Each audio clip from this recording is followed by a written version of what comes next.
Well, thank you for coming and for being here today for the celebration of the International Day of Awareness on Food, Loss and Waste. My name is Ignazio Corrao. I'm a former member of the European Parliament, so I'm actually happy to be back here with former colleagues. But today I'm a senior policy officer for FEBA, and I will be moderating this event. This event is hosted by Mr. Kohler as EFF chair, member of the European Parliament Mario Furore, which is here, and I thank, and member Pietro Focchi, that I thank for the help on organizing the event. And the organizers are the European Food Forum, which is an independent, politically led, non-partisan, multi-stakeholder forum funded and governed by elected members of the European Parliament that does not take itself position on specific policy issues, and the European Food Bank Federation, which represents a network of more than 350 food banks across 30 European countries, making a significant contribution to reducing food loss and waste while supporting people in need. Well, after the opening remarks from the here's Mr. Kohler. Thank you for being one of the hosts of the event. I just thank your colleagues, Pietro Fiocchi and Mario Furore, and thank you as well. So after the opening remarks from the organizer, our host, and the commissioner, we will hear scene-setting contribution from the rapporteur of the Waste Framework Directive, which is here next to me, Madame Zaleska, and Harvard University. And then we will move to two discussion panels. The first panel will be institutional with members of the European Parliament and representatives of the European Commission, of DG EMPL and DG Santé, while panel 2 will be based on practical experiences of manufacturers, retailers, consumers, and civil society on how they reduce waste, channel surplus production to food banks, and lower the climate footprint, turning what will be lost into nutrition, dignity, and CO2 savings. So we have a lot to cover in 2 hours, and so we'll keep the remarks brief. There will be a Q&A session that will follow each panel with all speakers participating. Let me remember that this is an open debate, so every participant can ask questions, raising your hands or using the chat for the ones who are online, because we're web streaming the event. And so do not be shy and participate to those Q&A session. The questions should be quite brief because we don't have much time. The event will be recorded, and there is the participation of a journalist. So thank you again for being here, and let's get started. The first thing of this event is a message that is a video message that has been recorded by the Commissioner for Health and Animal Welfare, Oliver Varelli, that I asked to start. Crazy.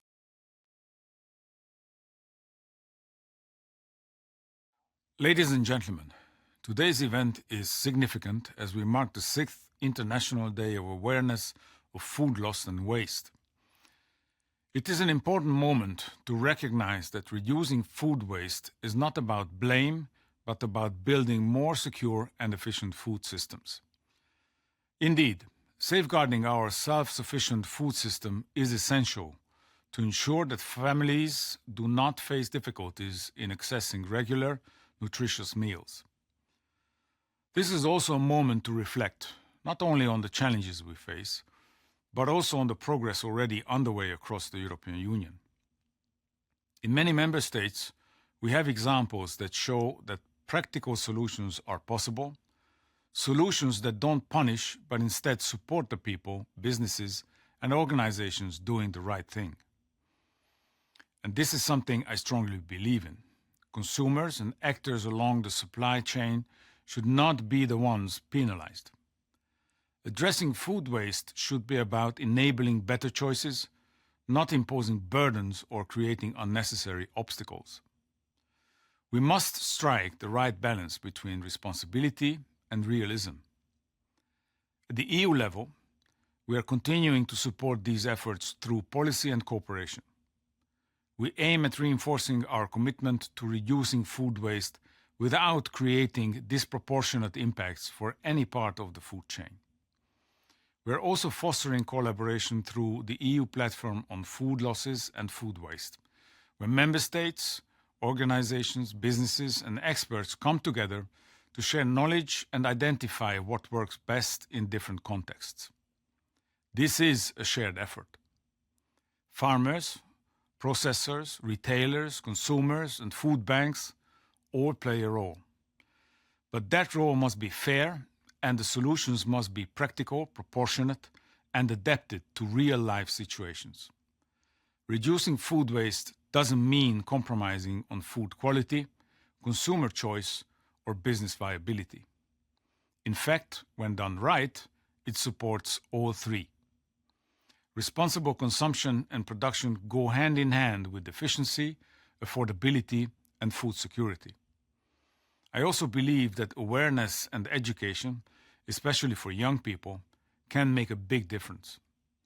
Helping the next generation understand the value of food is one of the most effective ways to build long-term change. So let me thank you, all of you, whether you represent institutions, industry, charities, or academia, for your dedication to reducing food waste and improving food systems.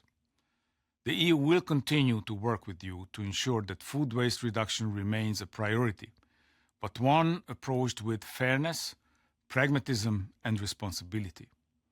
Together, we can ensure that good food reaches people's plates. Thank you. Okay. Thank to Commissioner Varela and his office for the video message. And I would now give the floor to the European Food Forum Chairman and member of the European Parliament, Mr. Stefan Kohler. Thank you. Good afternoon, everyone.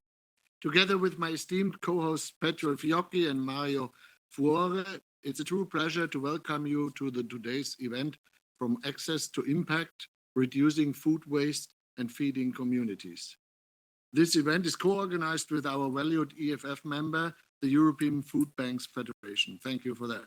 We are honored to gather with so many committed voices, policymakers, food industry leaders, civil society, and community champions. Our shared missions unites us to transfer the way we treat food from surplus to solution. At the beginning of September, the European Parliament took a decisive step forward by approving the updated Waste Frame Directive and introducing binding targets to reduce food and textile waste across the EU. By 2030, member states must cut food waste by 10% in processing and manufacturing, and by 30% per capita in retail, restaurants, food services, and households. These targets are not just numbers, they are a call to action. They reflect the urgency of the challenge and the opportunity to build a more resilient, equitable, and sustainable food system. The directive also responds to a long-standing demand from our sector, ensuring that economy operators with a significant role in food waste prevention facilitate the donation of safe, unsold food. This is a powerful recognition in the role of the food banks, that the role food banks plays. Not only in redistribution surplus food, but in restoring dignity and nourishment to so many people in need. Let us not forget the scale of the issue. In 2020, the EU generated 130 kilograms of food waste per capita. That's 58.5 million tons of food discarded. Food that required 342 billion cubic meters of water to produce, and food that released 225 million tons of CO2 equivalents into our atmosphere. Meanwhile, 32.6 million Europeans struggle to afford a proper meal every other day. The economic costs an estimated 132 billion euro in lost market value, plus 9.3 billion euro in waste management costs. This is not just a crisis of inefficiency, it is a crisis of inequality, of environmental degradation, and of missed opportunity. Today's event is about solutions. It's about asking the right questions. How do we meet these ambitious targets? How do we empower consumers to make informed choices? And how do we ensure food donation becomes the norm, not the exception?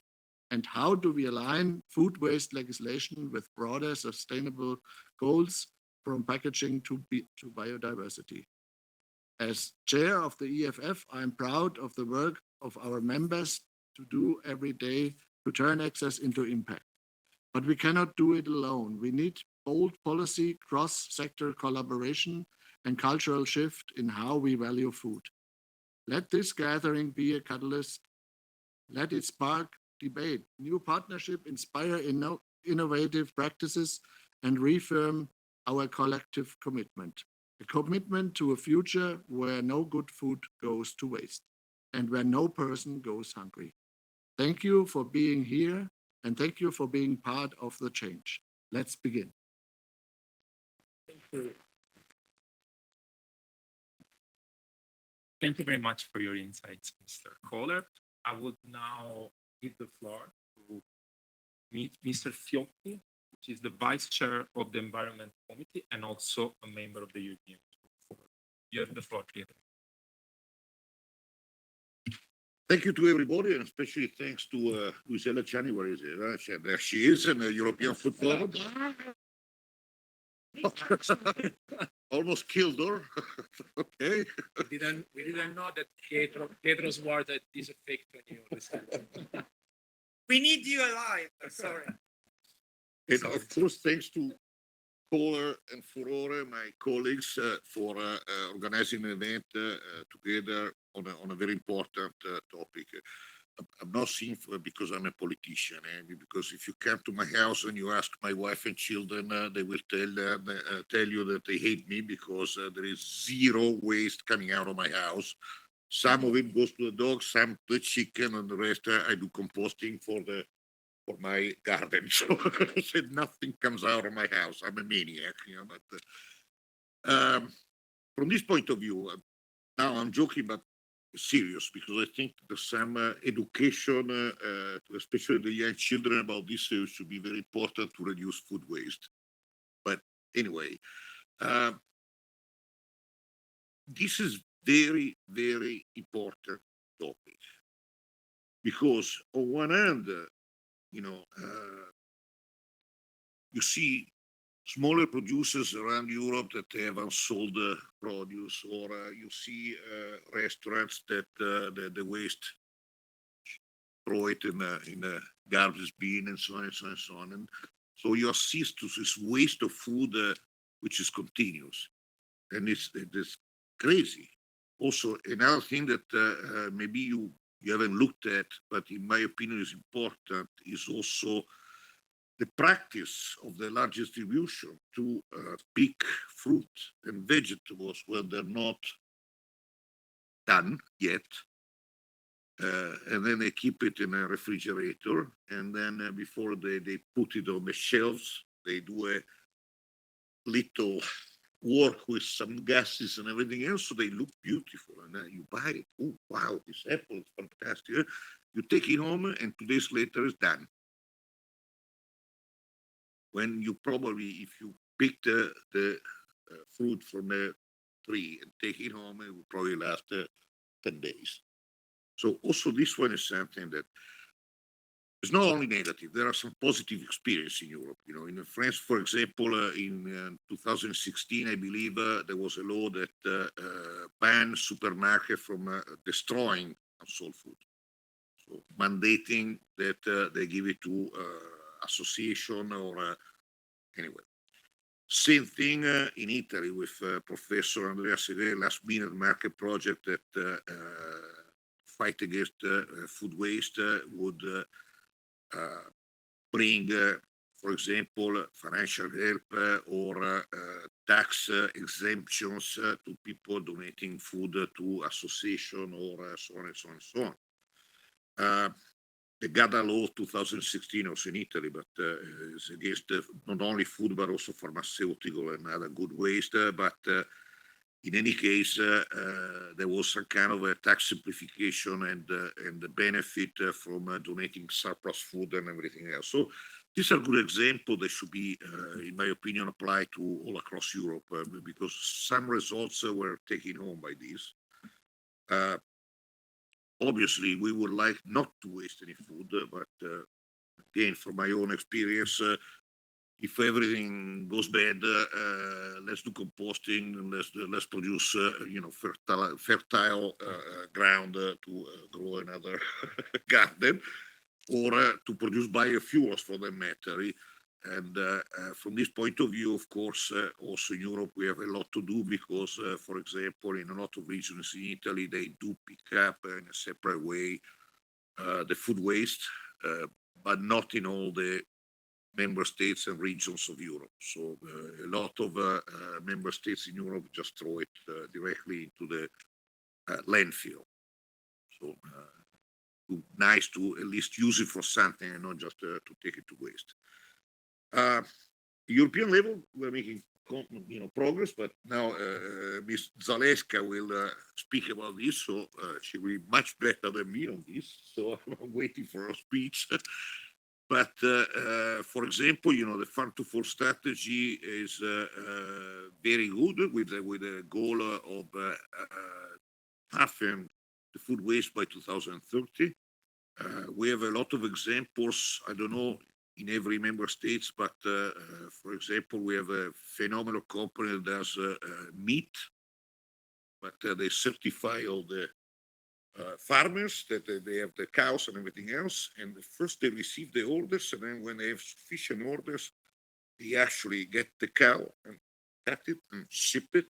And so they really get to almost zero the food waste and the time of the food in the refrigerators, on the freezer, and everything else.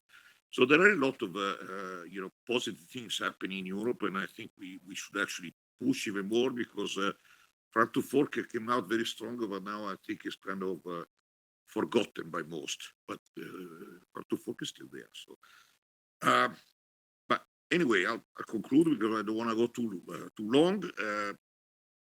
Tackling food loss and waste means putting the value of food back to the center. And this is very important. So we have to remember that we have a planet with close to 8 billion people. We need to feed them. So we cannot afford to waste food. But it's very important, to start supporting local and seasonal agriculture because typically that type of agriculture produces less waste. Educating a new generation, I was telling before, that the younger children not to waste food, understand the value of the food. And this is very important. For example, stupid idea, but in a restaurant, doggy bag. You're not eating the full plate, take home the food. At least you're going to have a pain in the conscience when you throw it away. But so from a teaching point of view, is a good thing. Again, like I was telling you before, I'm a pain with my children, with my wife, and everything else, and with the friends of my children regarding this. But the educational part is for me is very important. So the change is possible. We need to work all together.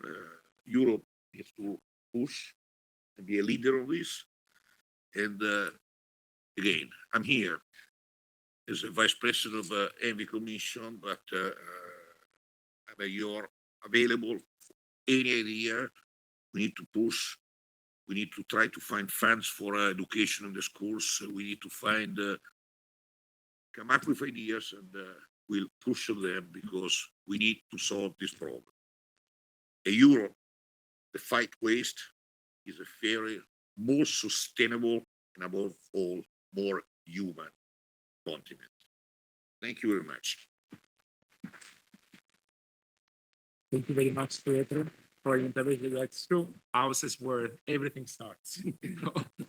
I would now give the floor to our president of the European Food Banks Federation, Bernard Vallus, that will give us the insight from the FEBA side. You have the floor, Yeah. Bernard. Thank you. Excellencies, honorable members of the parliament, and distinguished guests all around the table. We have a lot of people coming.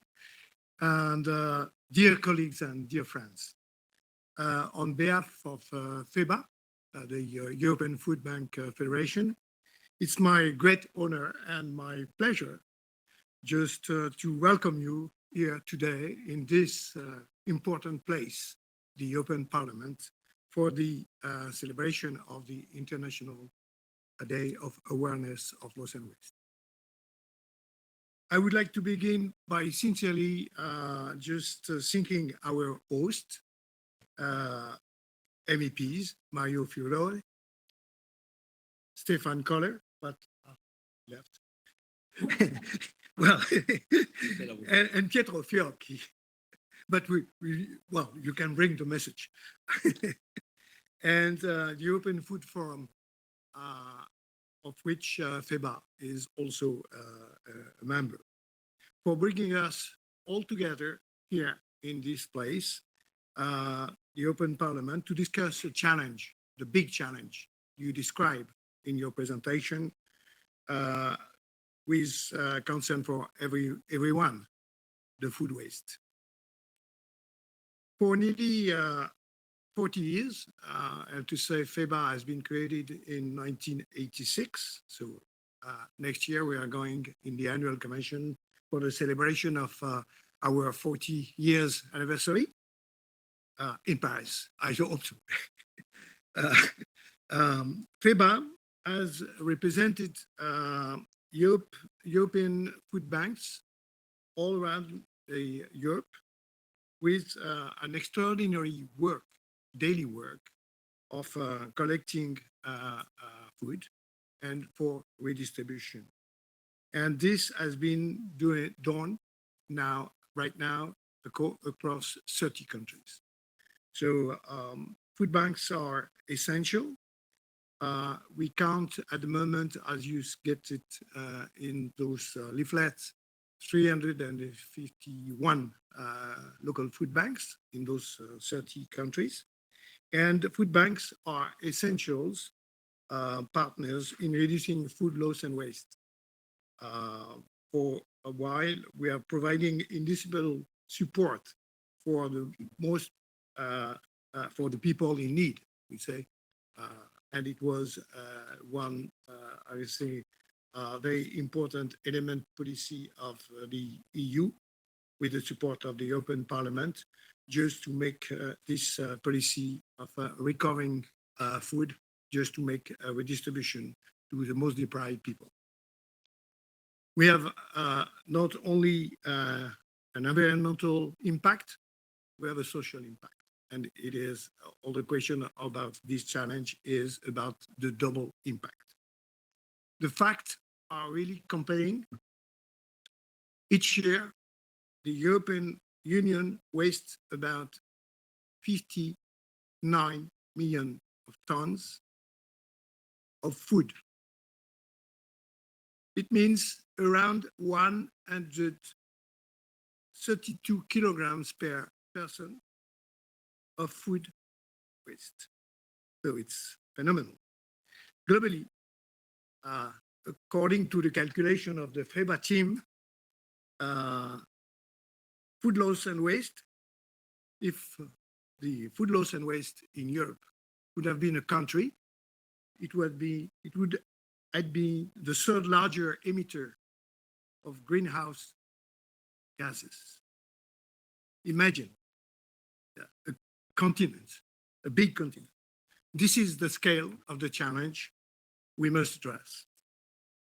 But this is not only because when we are just reducing food waste, we're just with a contribution to the fighting the climate change impact. But this is not only an environmental issue. It is also, as you said in your presentation, a question of justice and humanity. While food, the goal, food goes to waste, when food goes to waste, millions of European, nearly, according to Eurostat, 33 millions cannot afford a correct meal daily. So it's phenomenal. As food bankers, we see this every single day with families, children, students, and elderly people. They are just in need of food. And we are just with those people going to distribute the what we collect, or what at the moment we have sometimes just to buy from the market, because the collection and the recovering of food loss and waste is not sufficient when we are going to the food industry in the supply chain. So it is something important that when we are just talking about distributing meals, we are not only delivering food, we are just delivering social service and providing dignity. So that's an important element from the point of view of the goal of the food banks. Yet we are not simply to describe the problem. We all know, because we are all in this room just to discuss it. We are here because we know solutions. So the question is how to implement the solution. Across Europe, food manufacturers are innovating to reduce food losses during the production. Retailers are also involved in redesigning operation and partnering with food banks to ensure surplus food reach people in need. And I would like to add that more and more farmers are involved in partnership with food banks directly. Civil society organizations are building bridges, creating innovative digital tools for that, and building volunteers and mobilizing volunteers to make a difference. So that's very important. FEBA's our network of food banks, working with thousands of charities, more than 46,000, I think, across Europe, is proof of what it is possible. So we are doing it. Every year, we recover and redistribute hundreds of thousands of tons of food that food that otherwise would have been wasted. This shows that when stakeholders come together, change happens. And this give us hope, because today Europe can lead this challenge. And in this room, we see exactly what is needed. Leaders, innovators, and pioneers from across all the food system, all along the food supply chain. Your presence shows that the will to act exists at the moment and can transform the excess into an impact, not only environmental impact, but social impact. Let us learn from each other, confront barriers, honestly, and commit to scaling the solution. We can work together, looking for simplification when it is possible of the administrative burden for the just to collect and just to get the necessary food just to be redistributed. Because tackling food loss and waste is not only about protecting our planet, it is about building a more sustainable, fair, and resilient food system for everyone. I think that you are just in this parliament discussing a lot about it, and I think a lot have been done for it.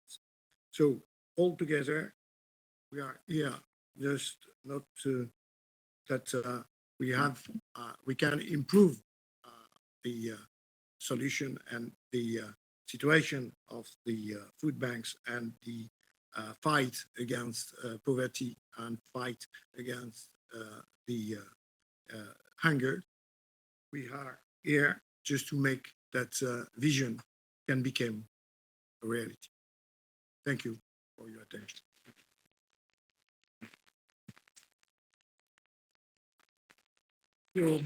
Thank you very much. Thank you very much, Bernard.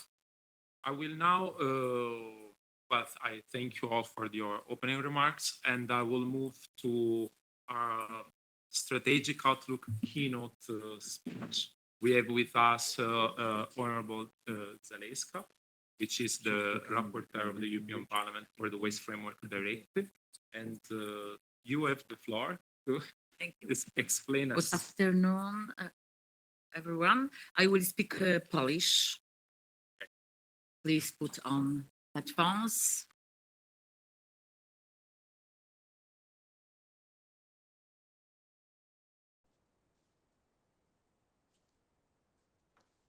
Tu? English? Tu. It's, I think it's two. Normally, Okay. yeah. Channel 2, okay?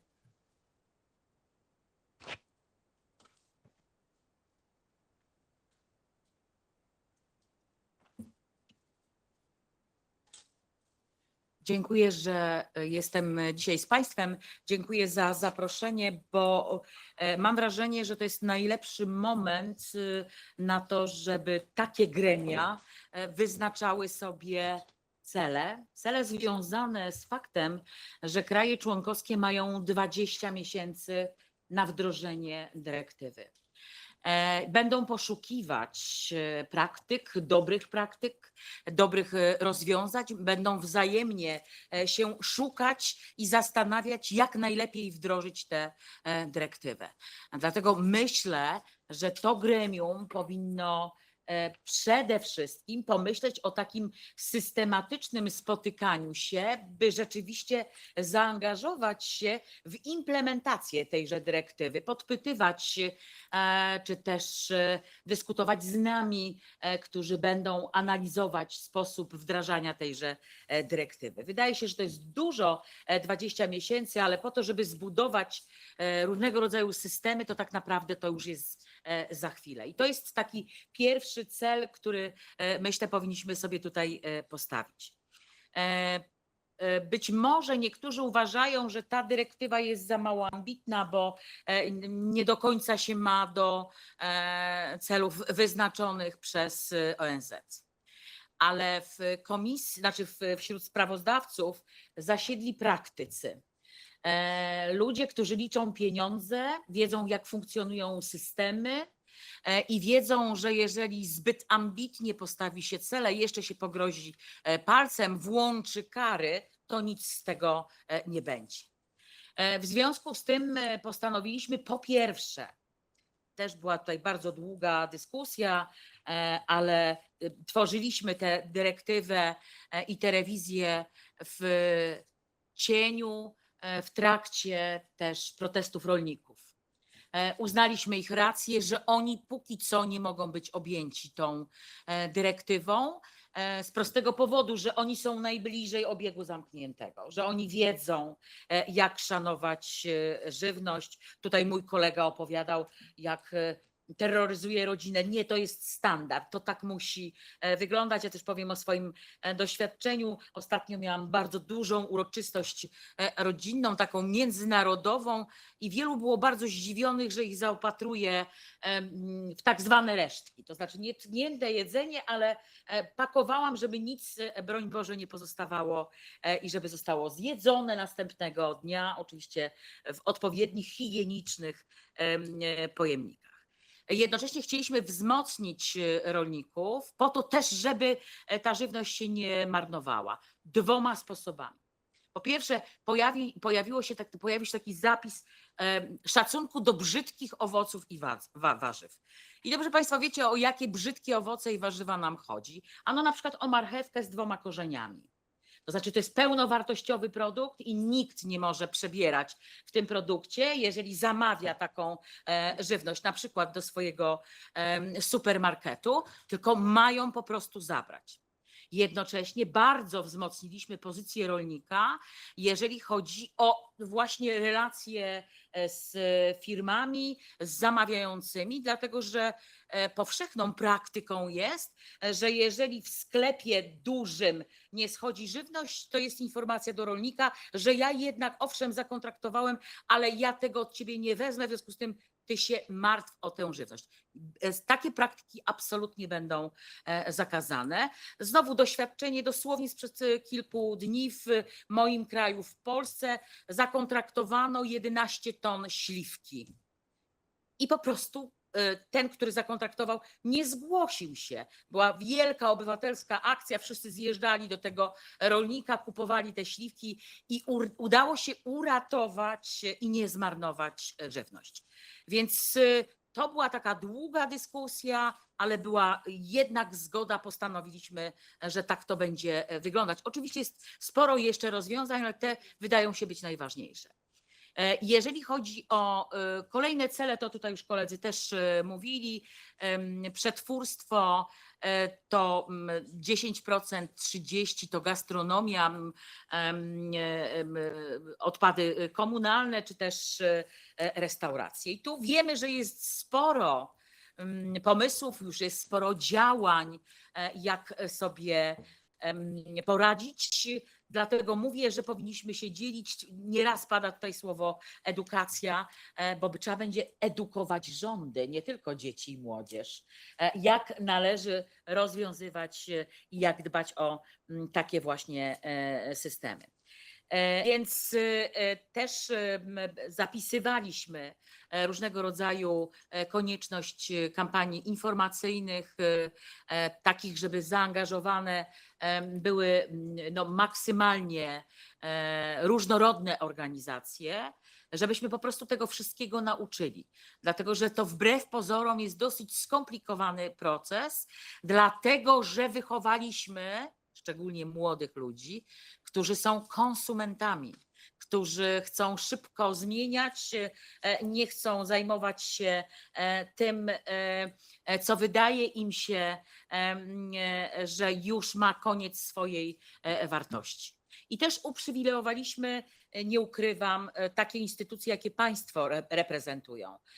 I te właśnie na przykład supermarkety będą mieć duże obowiązki, dużą odpowiedzialność, żeby wręcz mieć stałe umowy z takimi instytucjami, od dużych, jak na przykład Bank Żywności, do na przykład umowy z domem dziecka albo domami dziecka, które są w okolicach, placówkami, gdzie można przecież przeglądnąć produkt i absolutnie zdrowy oddać, nie sprzedać, ale oddać określonym instytucjom. W związku z tym mam nadzieję tutaj na taką dyskusję, która nas wszystkich wzmocni. Zachęcam do takiego stałego analizowania, w jaki sposób ta dyrektywa będzie wdrażana i tylko wyrażę na końcu swoje zmartwienie. Jedno duże zmartwienie. Dlatego, że w kontekście naszej europejskiej odpowiedzialności za moment wejdziemy w umowę z Mercosurem i za moment wejdziemy w umowę z Ukrainą, gdzie tego rodzaju standardy absolutnie nie obowiązują i chyba obowiązywać nie będą. To też, pamiętajcie Państwo, będzie miało wpływ na to, w jaki sposób kraje członkowskie będą wdrażać tę dyrektywę, jak poważnie ją będą traktować, bo i konsumenci będą patrzeć i trzeba ich nauczyć, żeby wybierać to, co ma określoną wartość, żeby później po prostu nie było wyrzucane jako to, które nie jest dobre albo nie spełnia tych norm, do których my się przyzwyczailiśmy. Bardzo dziękuję.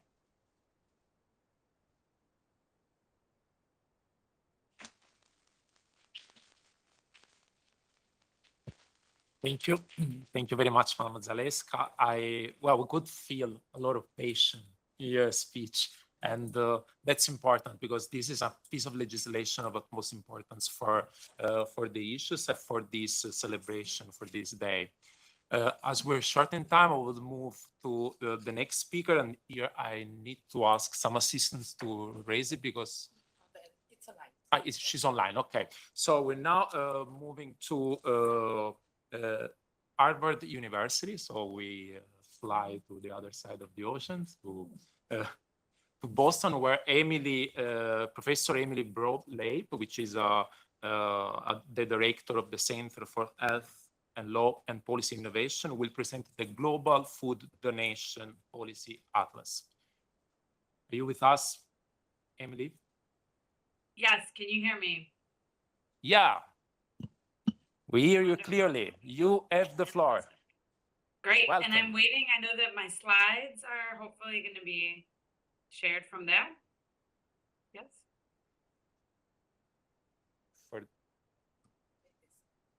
Okay. Who's moving the Great. slides? Yes, can you all see them? Yeah, here they are. Perfect. Okay, fantastic. All right, well, first, thank you so much for inviting me to join in the celebration of the International Day of Awareness on Food Loss and Waste. And I'm very sorry that I'm here from Boston and not with you there in person. But I'm really grateful for the invitation from the European Food Forum and from FIBA. And thank you, Ignacio, for chairing this moderating this event. It has been a really great pleasure for me to be working closely with FIBA over the past year to bring this global work that I'm going to share with you to some European countries, and we're looking forward to expanding that. So I'm going to share today, if you can go to the next slide. There's not a way for me to change the slides, right? No, okay. Just briefly, like very, very quickly, what I do here at Harvard Law School. So as you heard, I'm a professor here. I run a center, and then within that, I run something called the Food Law and Policy Clinic. And we are very focused on working to bring student energy and education to support partners, which are NGOs, government officials, businesses, social enterprise, in understanding the laws that regulate food and in trying to improve the policies to make that food healthier, more sustainable, and better for the public. And one of our biggest areas has been around food waste and food recovery. Next slide. So we have, I'm not going to spend too much time here because I know you've spoken already about this global food waste issue, but of course, we're very focused on the issue that at the same time that so much food is going to waste and there's so many environmental impacts. Of course, the emissions is one big one. There are so many people in need of that food. So if you click one more time. So one of the things we're very focused on is that much of that food that goes to waste is actually safe and edible. And there are a lot of reasons that that food is wasted. One of the big reasons is food is very highly regulated, and the relevant laws play a very critical role in food waste and recovery. So what that means is that sometimes it's unclear what is allowed to be done with that food, whether it's able to be donated or not. There are a lot of questions that come up. And so understanding the laws that either help food get recovered and get to people who need it, or understanding the barriers can really help governments to optimize their policies. And the other thing we know is that quickly identifying best practice policies can speed progress that governments can take in making those decisions. And when we started the work that I'm going to tell you about, what we found was that in so many countries, very, very similar discussions were taking place around what are the policies we should be enacting. And so our aim was really to help provide more information about that and track some of those policies. Next slide. So in 2019, we partnered with the Global Food Banking Network, which is a close partner of FIBA and works outside of the EU with about 45 or 50 countries globally. And our partnership was to launch the Global Food Donation Policy Atlas. The aims of the project are to really identify and analyze the laws that relate to food waste and food donation. And we've now done that work in more than 25 countries to recommend policy change tailored to each country of exactly what they can do, what are the next steps they can take to improve their policy landscape, to increase global engagement by sharing, and I'll show you in a moment, our online tool that allows users to identify different countries' policies, and then also to provide tailored technical assistance. And we've now worked in many of the countries to really help them take, some of these particular policy opportunities or opportunities for education and really turn those into next steps for them. Next slide. So I'm gonna actually skip over this and just go straight to the next one and share with you a little bit more about the work. Can advance one more time. Thank you. So the first thing to say is in our initial work, we started with 5 countries in 3 different continents, and we went to each country. We interviewed their food banks and other non-NGOs involved in food waste reduction and in donation. We interviewed food businesses and we interviewed government officials. And we identified a list of some of the key policies that came up in all of those countries. It didn't matter the context, didn't matter the location. And so these are the policies we now are tracking in every country where we work.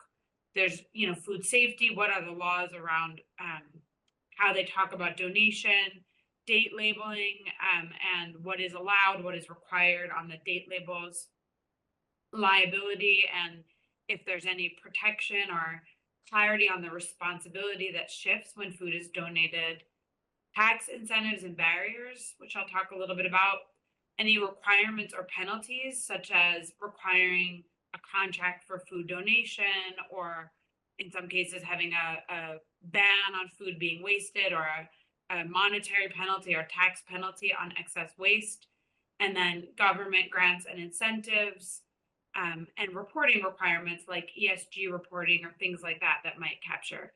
And then we also have this category of is there an umbrella food waste law or policy, and is there some sort of food waste strategy? So if you can go to the next slide, I'm going to briefly show a video that shows what's on our website so you can see kind of how this works, and then I'll tell you quickly about our EU findings. So you can see here, that was the homepage of our website, and you can click on the map in order to bring up each of the policies I just mentioned. And when you click on any of them, you'll see that the colors of the countries change to show how strong the different policies are. So green is the strongest and red means there's no policy. And then you can click on any country to get a snapshot of why did we rate each of the policies the way that we did. And you can click through to receive all the resources on that country. The guide, they'll tell you the highlights of that country and then the key opportunities for that country. Separately, we also have a policy issues page where you can review each of the different issues I mentioned has its own issue brief and resources. So for example, this issue of liability protection, you can receive the issue brief. This tells you what we think makes a strong policy, and then we give you examples of countries, and you can click on those to actually get to the law in those countries. And then of course, we have a library where you can visit all of the countries and click on any of them to learn more. So the next slide I'm going to share with you. So let me tell you quickly about the 2 countries we've started with in our partnership with FIBA. Both of these launched earlier this year in June at the FIBA annual convention, and it was a great pleasure to kind of get started in these, and both a unique opportunity and challenge. I think that for each of these countries, of course, we need to lay out both the EU level policy for each of those 8 areas of law that I mentioned, as well as what's unique to that country. So we launched the Ireland research in Ireland in June. And I know you'll hear, I think in a bit from Angela at Food Cloud, which was our partner organization there. So the first, we've had a couple different policy highlights. One is that there's a very strong food waste national strategy in Ireland, which I know is, came out, it was for 2023 to 2025 and is in development now for the next issue. And then we thought Ireland also was a model on date labels. So they very closely follow the EU standard dual date labeling scheme and are very clear about the fact that food past the best before date can be donated. And I should say here briefly that we are always amazed here in the US. We still do not have any standard date label requirements. So we are many steps behind kind of EU as a whole and are hoping to catch up. But Ireland did a great job of like following that and having clear guidance. And then we had some recommendations as far as what could be done next. And we give examples from other countries around the EU and other parts of the globe. One would be there's an opportunity really to start thinking about requirements of donating or at least of having contracts with food banks for donation. Liability protection, there's no clarity in Irish law about the responsibility and that if a food donor gives food to an NGO that their responsibility should end there as long as when they donated it was safe. And then there were some opportunities in tax policy, both there's a lack of any incentives in Irish law, and there's a barrier within the VAT where businesses that donate food are not able to reclaim the input VAT that they paid in a way that they can do if they throw that food away. So there's actually a financial incentive on businesses to waste food. And I'm going quickly. I'm not going to give all the detail. I know you have a packed agenda. So quickly to the next slide. And I'll mention here, the other country that was our pilot was Poland. Highlight here is that Poland had passed an act in 2019 that was recently updated called the Food Waste Act, that created financial penalties for businesses that waste food products that are safe to consume and put a requirement on businesses to enter a signed contract with an NGO to accept and redistribute that food. And so I know this is under discussion around the EU, but we thought Poland was a great example of implementing that and then improving it over time. And then similarly, we had some recommendations there. There is not at the moment any sort of food loss and waste strategy or a set of priorities as a country for Poland. On date labels, even though the dual best before and use by are required on food, in Polish law, food past the best before label is not allowed to be donated. And we thought that that was an opportunity really to align better with what the meaning of that label is and make sure that that food is allowed to be donated if it's still, not spoiled and edible. And then similar to Ireland, an opportunity to really clarify the responsibility and liability. So I have two more and I'm going to go quickly. Next slide. So just here, I don't want to go into so much detail, but I do want to say one of the things we're doing is tracking policies over time. And we're seeing that around the globe, we are having a lot of policies are being updated. And so two of the biggest areas we've seen a huge increase in the 25 countries where we've worked have been on an increase in countries enacting liability protections over this 10-year period from 2013 to 2023. It went from 3 countries to 9 countries, and then also a growth in countries enacting food waste deterrence policies like donation requirements or penalties on food waste also went from 1 to 6 over this 10-year time. And last slide, I'll quickly do this and then I'll show you just the links that you can use. So just quickly to say, we know food waste has huge economic, social, and environmental consequences. And as I mentioned, well-designed policies can help ensure the incentives are there to make better decisions with food, increase clarity. We hear so much that businesses are wasting food because it's not clear what they are allowed to do. And it can remove obstacles like, those questions or the VAT barrier that I mentioned before. Sorry, Emily, 1 minute. Yes. Thank you. That's cool.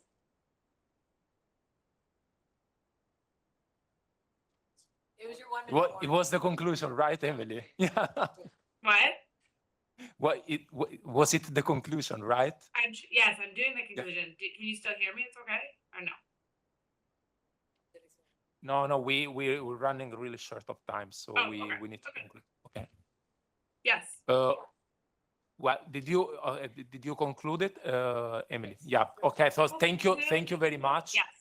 Thank you. Thank you very much for it. And let me Let me just add from here, because being remotely connected is always a little more difficult, that everyone can just go online and check on this policy atlas, which is very, very interesting for this topic.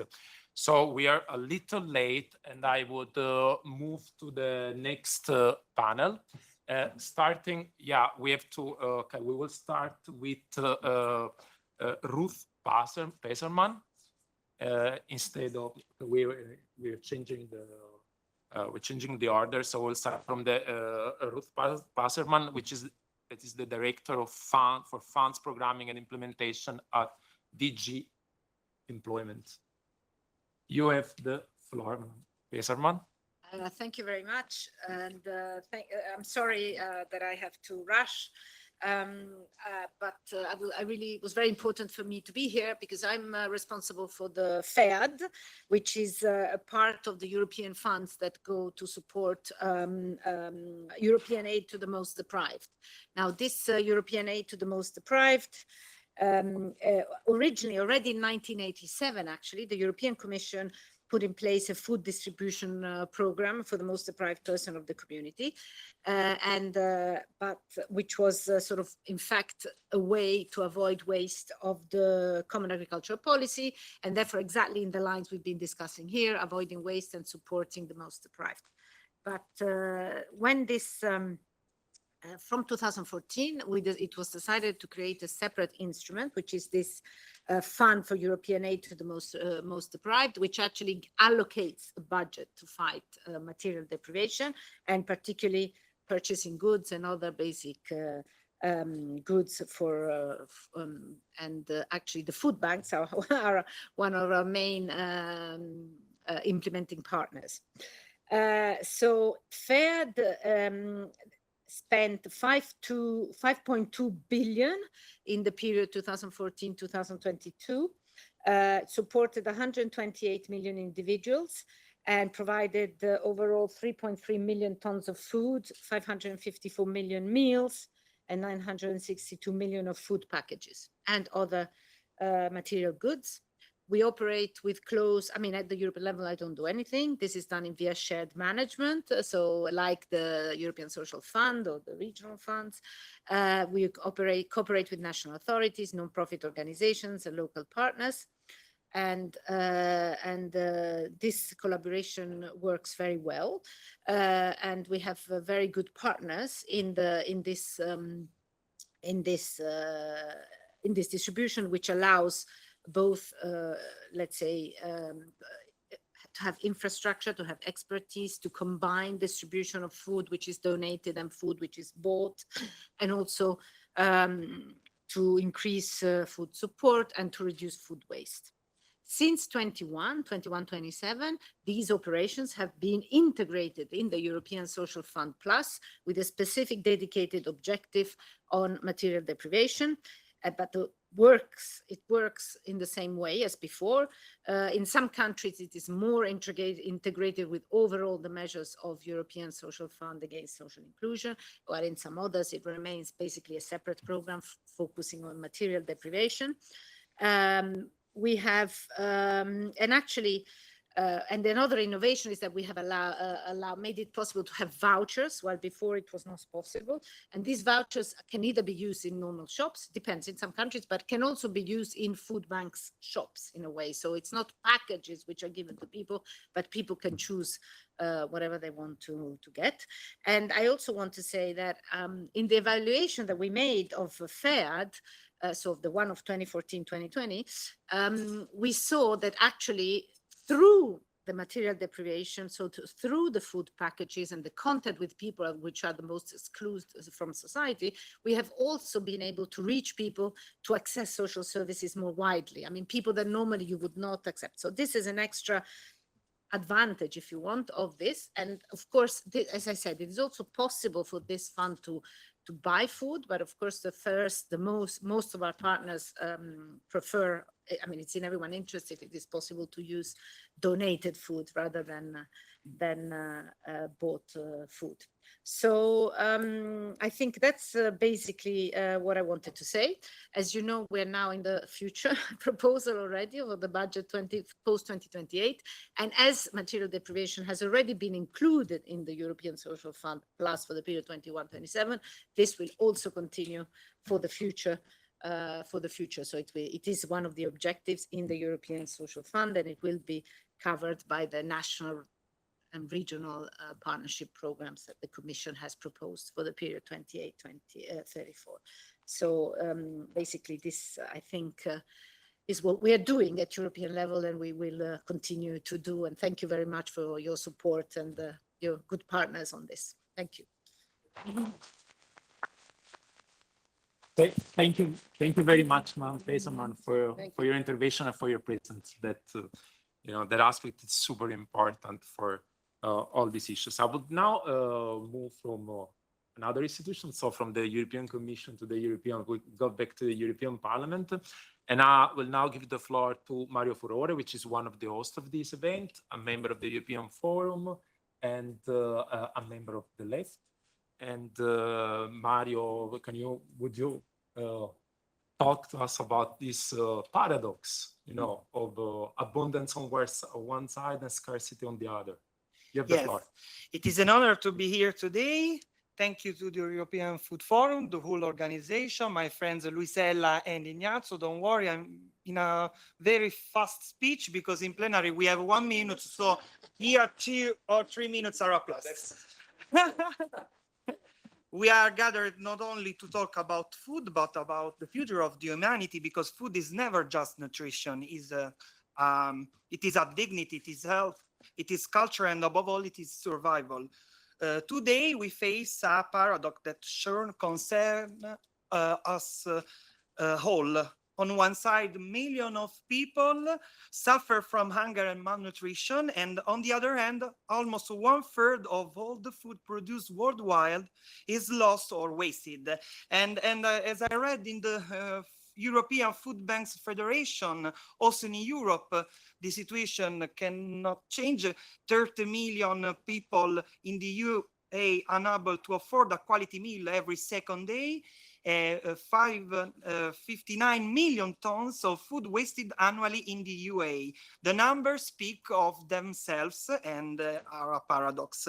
In Europe, we are trying to face this kind of paradox with concrete action. I think, for example, to the Common Agricultural Policy, we are supporting farmers who must adapt to climate change, promoting sustainable practices, helping young people enter agriculture with innovation, new skills. We know that without strong, resilient farmers, there is no food security, for example. And at the European Parliament, we also worked on legislation to reduce the food wasted by half by 2030. I don't know, sincerely, if it's enough. Because maybe perhaps we need a strength legislation on food waste reduction. It is not enough for me to set a 50% by 2030. We must introduce binding obligation for member states, I think.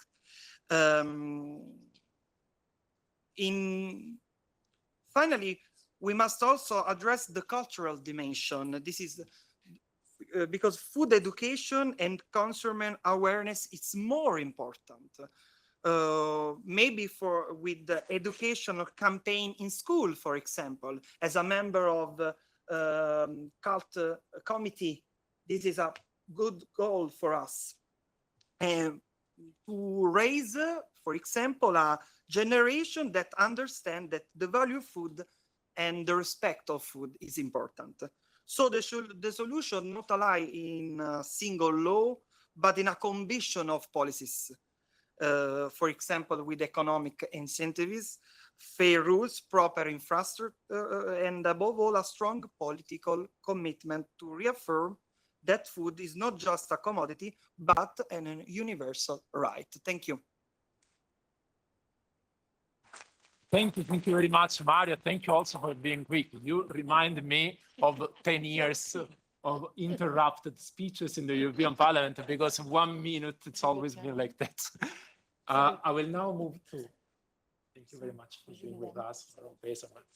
I will now move to another former colleague and a friend as well, Anna Miranda, which is a member of the Fisheries Committee, so she can give us a view from the fishery side on food loss and waste. You have the floor, Anna. Thank you very much. And especially I want to thank you, the European Food Banks Federation and the European Food Forum, to invite me to this event here in our house, and especially to my former colleague, member of the European Parliament, a good member of the European Parliament, and now doing a good work. I'm now very sure because you have a good compromise for the social issues also in the new work. We are here also with a hand to work with you because it's a very, very important team. And also when they proposed the participation in the conference, we were very clear. I'm sorry because I take one of your colleagues to my office. So Luis is there, and I'm sorry the organization because he was working with you, but I take for our office, and he has also a good vision in our office concerning these issues. As we speak, 34 million people cannot afford a quality meal every second day. At the same time, 59 million tons of food are wasted annually in Europe, and this is roughly 11 kilograms per person every month. This is not acceptable. This is no moral, not acceptable for my political vision, for the members of the parliament in general. I think this is a consensual issue. For us, it's not sustainable, and it's morally wrong to live on a planet where there are a plenty of food available, but people are hungry. I'm from a family of farmers. My grandmother produced milk. She has produced because it's not still alive. But for us, farmers and fishermen are in our culture and are the base of the life. That is so important because it's the base of the life. Produce food is the base of the life, and this must be in the first line, but was forgotten in these years by other opinions or by other questions. But we need to focus again in the right to food, in the right to produce food, and the right to eat for every person in the world. I want to remember that there is a lot of conflicts in the world that are famine, and I cannot be in the parliament without mention the famine in Gaza. Sorry, but I should say that also because it's still there. In my country, we are a fisheries nation, as you know. I come from Galicia, and over 50,000 people work in the fishing industry every day in the shellfish and fisheries. And the sector is in a real challenge to produce food against the importation of other food coming from other countries.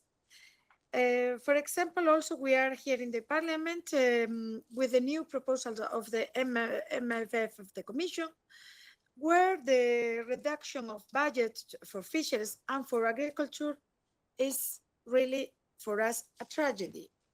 It's in a changing world, we need to defend, especially here in the European Parliament, the farmers and the fisherwomen, also because we need these better policies that promote locally grown and produced food. This is what we are doing well in my country. The problem is the food sovereignty, because should be a must. The food sovereignty, because we are in a challenge moment also where the importation of foods are attacking our systems, our food production. In the fishery sector, we should promote innovative technologies for us to give additional efforts required to reduce the loss of waste of marine and aquatic products, increasing of logistical efficiency for frozen products, promoting innovative technologies to address the challenge of the cold chain, such as energy optimization, digitalization of thermal control, and new sustainable packaging formats also. If we aim to recuperate the potential loss from the fishing industry and contribute to alleviate hunger, and also via fishing products, we need more funding and not less, because the European Commission is trying to reduce from 60,000 millions of euros to 2,000. So if we want to combat the loss of and the waste of food in the fishery sector, we have a problem, because the reduction of budget is there. So it's also a battle in the Fisheries Committee, not only in the social, not only in the agriculture, also in the Fisheries Committee. And to finish my intervention, I agree with the other speakers that food recovery and combat hunger is also combat climate change, but it's also a moral obligation of a member of the European Parliament, a moral obligation of the society, of our governments and civil society. And I want to thank you, your work, because you are doing the work for the total society and not for any part of the society, for the most private persons. So many thanks. How we use special in Galicia, Gracinia, no? Okay, so you raised a point that is going directly towards the European Commission, and now I think Mr. Klaus Berendi, you have the burden of being here now the only representative. You're the director of DG of Food Safety, Sustainability and Innovation at DG Sante, but now in this roundtable representing the European Commission. So there is this point about funding that was raised by Anna, but also I would connect your presentation to what Manzalesca was saying about the Waste Framework Directive and how it will be enhanced and transposed into national legislation. You have the floor. Yeah, thank you for the introduction. And I had prepared a few slides. I don't know whether they will be shown. Yes, they will. So let me first of all thank the European Food Forum also and the Food Bank Federation for the invitation to speak at this event to mark the International Day of Awareness of Food Loss and Waste. And I think in particular, the role of the food banks cannot be overemphasized as one of many, but definitely a very important actor, not only to help reducing food waste, but also for the social component of the work they did, on which my colleague Ruth Baserman also commented extensively. Yesterday, I spoke at a webinar organized by the FAO, the Office of the FAO here in Brussels, together with us and my colleagues, worldwide webinar, again, to mark the International Day of Food Waste and Loss. And the motto of this year's day is expansion and strengthening of stakeholder efforts. And I think that is extremely important, the collaboration of all the stakeholders. And our gathering here today is also a reflection of that. And Emily mentioned it in her presentation also, that food waste and food loss is a global problem. I happened to also see a panel discussion on BBC, I think it was on Sunday, where only participants from African countries were speaking, and they also emphasized the problem of food loss in their countries, in particular highlighting the lack of infrastructure to get food from the farmers who have produced it to the consumers and to the market. So the problems in every country are different, and therefore also the solutions must be flexible. Next slide, please. Madame Zaleska explained it. Can I have the next slide? Yeah, explained it in her presentation. Also, Mr. Köhler in his opening remarks referred to the adoption of the amended Waste Framework Directive, which Mario will be pleased to hear has set legally binding targets in food waste reduction that the member states must achieve. And the figures are here on this slide. It was published last Friday, and I had the secret hope that it would be published on Monday, on the actual International Day of Food Loss. But for once, the publication office was faster than expected, and it was published already on Friday. But nevertheless, we put it in the context of marking this very important day. In addition to the actual reduction targets, the directive sets out a number of actions and tasks for the member states, also for the Commission, but on those I will not comment today. And one of those I really want to focus on today, and that is related to donation, to food donation as a very important instrument in achieving the targets.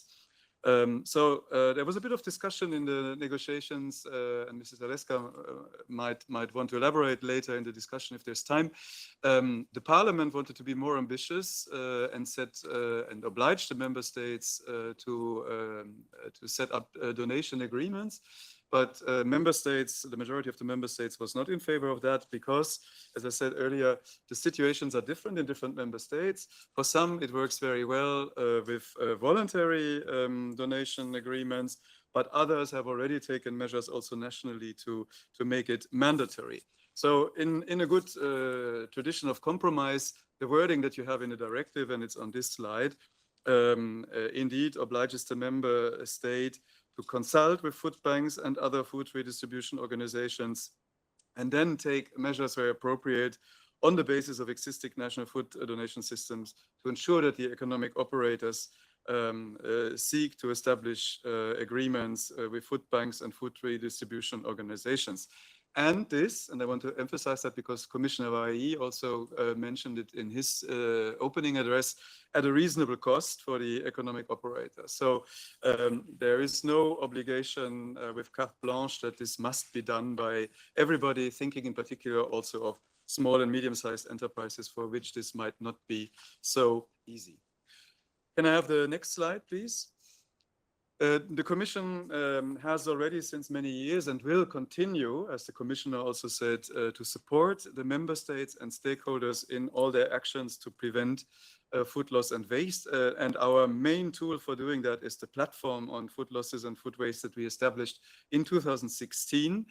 And this platform brings together stakeholders from the member states, international organizations, all relevant stakeholders, civil society, NGOs. The food bank, FEBA, is a very appreciated member of our platform, but also retail organizations, Eurocommerce and Food Drink Europe and Food Cloud, who are also here today. So we are very happy that we have all these members on this platform, and I can tell you from my experience on other files that are under my responsibility, I have not seen anywhere else a group of so committed people who come to these meetings with a lot of enthusiasm and energy and creativity to share experiences, exchange ideas, see what works, what doesn't work, so that the actions that really bring benefits in reduction of food waste are propagated and that awareness is raised. I mean, many of the speakers also spoke about the need to raise awareness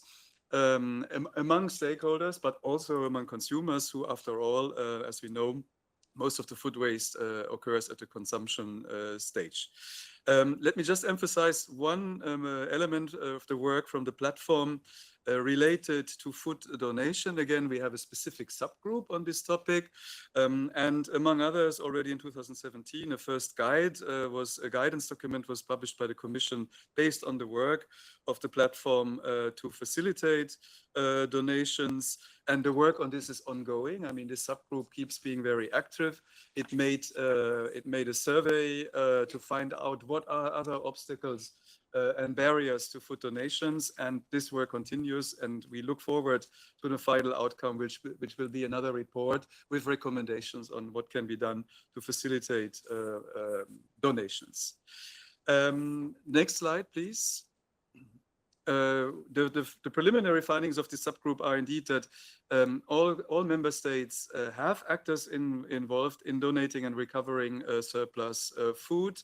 There's not so much data available, at least to the authorities, on the amounts that are donated and distributed, but the food banks themselves obviously have a lot of valuable information in this regard. And also, as I said, we continue to work with them to identify the remaining barriers, which can be practicalities, which can be logistics, and also again awareness. And we look forward to the final outcome of the work of the subgroup. And then, as my last slide, the next one, please. I want to mention two more elements of the amended Waste Framework Directive that are, in our view, very important so that the directive becomes the game changer that we hope it will be. And Mrs. Zalewska also said that there are 20 months for the member states to transpose it and get action going. And among those actions is the obligation for the member states to evaluate and review their national food waste prevention programs, which they had to establish already in the past, in particular to analyze what works and what doesn't work. And we have some member states who have been much better than others in the past years. So hopefully all can learn from this review process. And the second important element is that member states have to designate competent authorities. That's something that was missing in the past. There were no clear responsibilities and nobody had a clear coordination role in many member states. So we hope that with this obligation, this will change and that there will be either one or several authorities who will work together and coordinate the national efforts and work and coordinate with the other stakeholders, including in particular also the food banks in this endeavor. And with that, thank you very much for your attention. Thank you very much. Thank you very much for your presentation. And it's very important to note how this, this subject is it's not divisible at all. Like the Parliament and the European institution on many issues are divided. That many themes are controversial on this, on the need of action, on the need to doing more and doing better. I see there is a huge consensus coming from every side. So there is a lot of space to implement and doing things better. And I'm very, we're very happy about that. And we know there is a lot of work to do. So if you agree, I would now, I would unify the two Q&A sessions as we're running a little late. And we are like 20 minutes late, so we need to run a little. So I would remind to every speaker to stay within the 5 minutes. And I will start with the second panel. At the end of this, we will have a little Q&A session, I hope. And the first one is Alessandro Piccione, which is the Environment and Circular Economy Manager at Food Drink Europe, and can give us an insight on the sector on reducing food waste and loss. You have the floor, Alessandro. Thanks a lot, Ignazio. Thanks, Lucella, and all the MEPs hosting for this important discussion. For Food Drink Europe, reducing food waste is both a responsibility and a priority. It's a responsibility because we represent all the food and drink manufacturers across Europe and the national associations who are directly and firmly committed to halve food waste by 2030 as requested by the UN Sustainability Development Goal. But also it's a priority because it's shown by our commitment and our work with the European Food Bank and, for example, Eurocommerce on the food donation guidance, but also it was mentioned the EU Food and Laws platform. We are an active member there, and this is the best place for the industry and the public sector to try to achieve the same goal, which is halve the waste. At a company level, I will use the slide shared by the professor of Harvard because I think it was very clear what we can do during the production line. We need to understand that there is unavoidable waste, which is, for example, speaking about food production, the bones, the fish bones, but also all the food which is lost during the cleaning of the factories, for example, because it's needed for food safety, or the samples taken for the measurement of contamination. But I have to say, we can reduct the food waste at the source, and this is what our company does, for example, investing in an efficient cold chain, which is great to preserve the food throughout the food chain, but also investing in AI analytics that are able to detect if the food is going to expire directly. And this is useful because you avoid cross-contamination of the batches, for example. And also, as mentioned in the slides, a very important part of our waste goes to animal feed. Imagine the seeds given to the animals, but also, for example, if you think about the potato peel, which is now used for the production of bioenergy, and also the organic waste used to produce fertilizers, but also I can tell you, for example, the second use in other industries. Just imagine the fruit peel used to create fruit essences for the cosmetic industries, for example. The point is that one company's waste can be easily can become easily another's company input, and this is crucial for us. But it's important to acknowledge that also because in the European law, waste is considered like waste. So this difference is not always clear. The waste we produce, again, has a second life, and due to the circularity we are working with we can use this waste for a better future. And another important point, it was mentioned before that the global demand for high quality food is growing as the global population does. So fluctuations in waste, we can see fluctuation in waste in the future. But the point is that if we reduce the waste per unit of food produced, then we are focusing much more on the efficiency. And for us, this is important because in the legislation, my understanding is that the 10% is 10% reduction is in processing and manufacturing. For us, it's better to calculate the waste produced per ton, which is respective of all the things I just show you.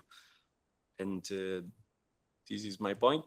I don't want to take more time, considering we are a bit late. It was perfect. Thank you, Alessandro. Thank you very much.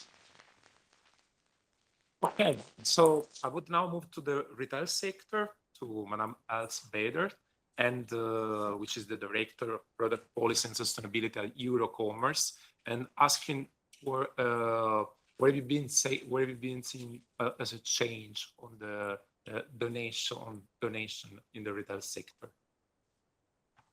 Thank you very much. Thank you very much for the invitation and to the European Food Forum and to the food banks, of course. Very nice to hear your speech as well, Mr. President. It was really very, very inspiring. Yes, I think I would like to start indeed that I just have to remind you that if we look at the latest Eurostat figures, it's 8% of the food waste is actually at retail level. I think this is important to remember that compared to indeed what was mentioned, the households which have the biggest challenge to meet also in relation to the binding targets that have been agreed. I think it's nevertheless, we are completely committed, like my colleague from Food Europe, completely committed to food waste. In the companies, you see this, and we've had some examples already that were mentioned in this meeting, but we're completely committed.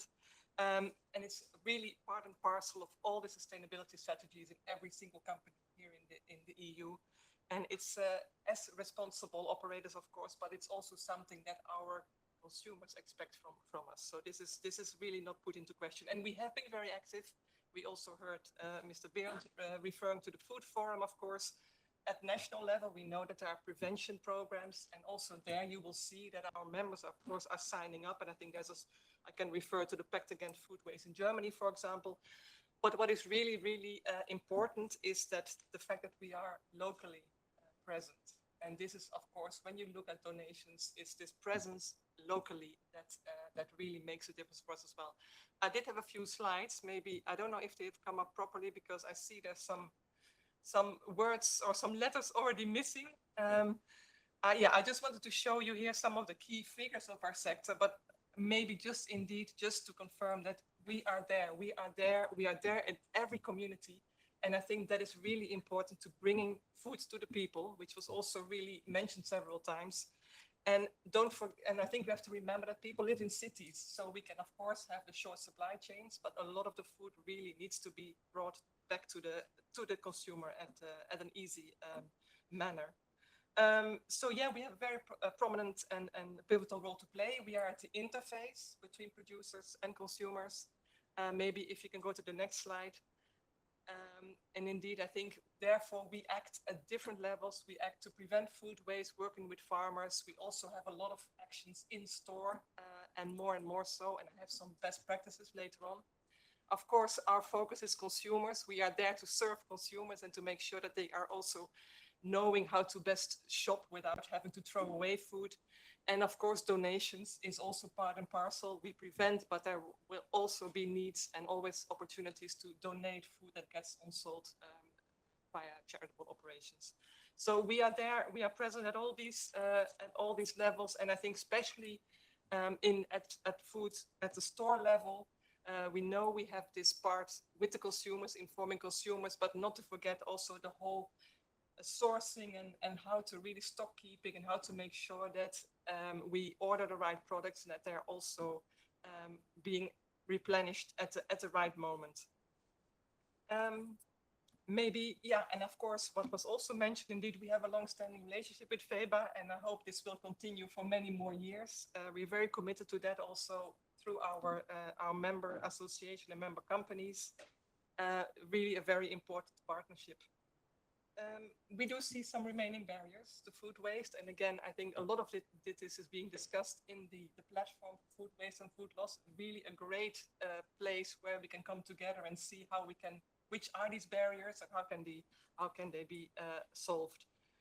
We have talked about flexibility on labeling, so we can still donate if there's a minor problem with the label, not affecting food safety, for example. Of course, the very important part about understanding of use, buying, best before. This remains a problem for consumers, and I see it in my own family, which people, lots of them have actually studied at university, still do not take that into account. But also the VAT and the tax remains a really important part. You don't want to pay for donations. Let's just solve that. The most important thing for me, which I wanted to tell you, is some best practices from our members.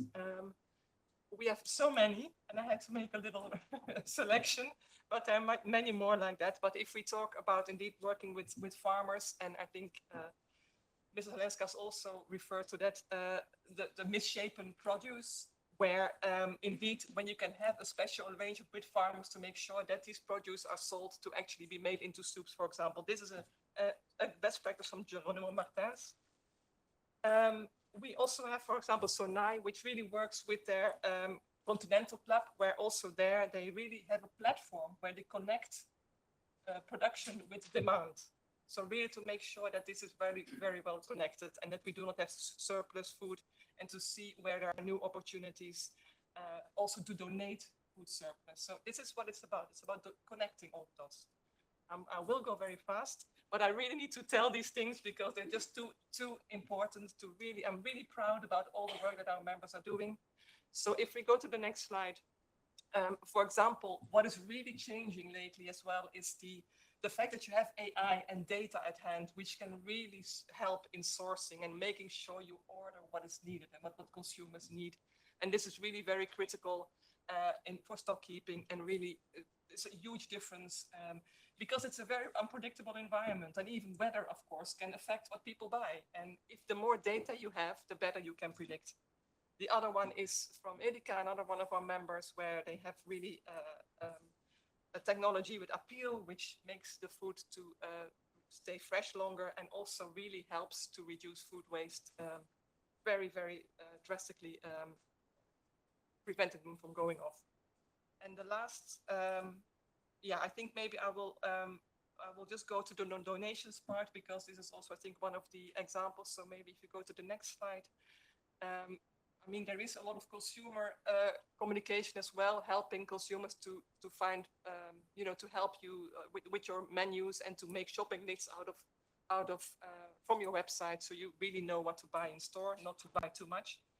And this is what also is seen with many of the companies.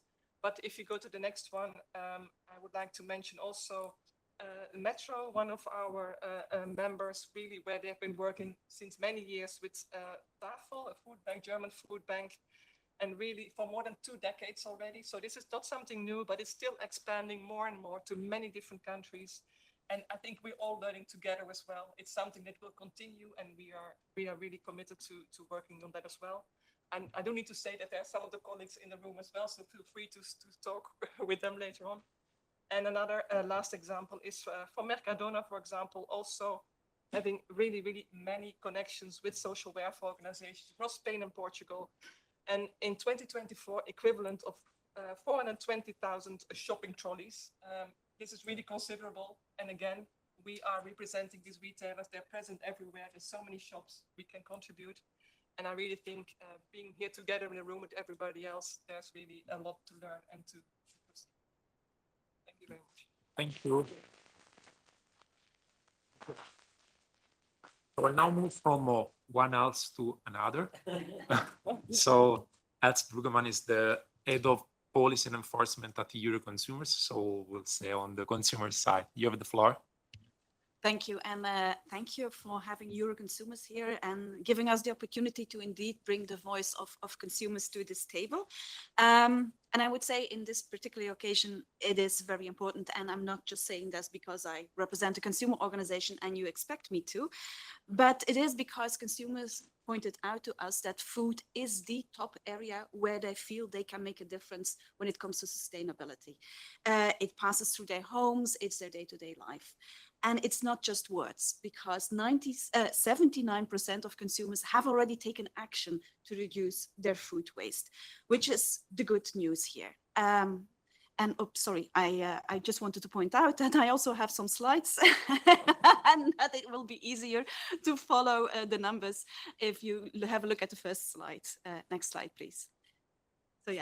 So yeah, 79% of consumers have already taken action. That's the good news. The bad news is that food is also this is also the sector where they feel the most slowed down by barriers that have been put up. But I'm traditionally more of a glass half full girl. So wherever I see a barrier, I see a challenge. And that's exactly what we want to do as Euroconsumers. We want to empower people, improve the market, because we believe that empowered consumers can shape markets. And okay, cutting back food waste, it's not only on consumers' shoulders, it's a task from the whole value chain. But we believe that with their behavior, consumers can send a powerful message to restaurants and to shops that they're serious about cutting back food waste, and that they're also willing to support those businesses that enable them to do that. So it's all about empowerment, and I would take this opportunity to share 3 best practices that have been developed by Euroconsumers organizations in Belgium, Italy, Spain, and Portugal. Of course, there are many more, but I only have 5 minutes. So I picked those 3 where I feel there is also a particular, only 3. I picked those where I feel there's also a particular opportunity. So let's maybe go to the first one. So we know overall that, 58% of consumers are actually saying us, look, we lack the right communication, the right information. And 67% of them is actually asking for the right tools, tips, and tricks. So let's give it to them. And this is, for example, a campaign that was developed by our Italian organization, Altro Consumo. They set up a campaign with all kinds of food advice, to fight food waste. Now, it's not rocket science. It's the very easy do-it-yourself advice, but it's the small things that matter. It goes from make a shopping list before you go to the shop, set your refrigerator with the right temperature, or freeze food. It goes with webinars, podcasts, basically everything to get the message out. But what is interesting here is that they linked fighting food waste to the cost of living, which is a very real thing still for many, many people. And this is also confirmed in our affordability barometer. It shows that the price of food is putting a lot of pressure on many households. And actually, when we asked consumers ahead of the European elections, what would be on your wish list for this next commission? Well, the access to affordable, sustainable food came out second, which confirms that connecting fighting food waste with saving money is a win-win with a lot of potential. Going to the next slide, of course, cutting back food waste, it's not only something from our kitchen or our shopping habits, it also happens when we go out eating in a restaurant. And I think we can all recollect or think of a moment where you had this wonderful late night dinner and you couldn't, you had enough and you needed to leave a perfectly good meal on your plate. I mean, it happened to all of us, but how many of us have actually asked to take the leftovers back home in a doggy bag, which is a horrible word. So exactly to break this shame barrier and incentivize consumers to ask to take the leftovers back home, our Belgian organization Test en Koop Test Achat renamed and rebranded what used to be a doggy bag into a resto pack. In Flemish, it's called restauretje. It's more appealing than a doggy bag.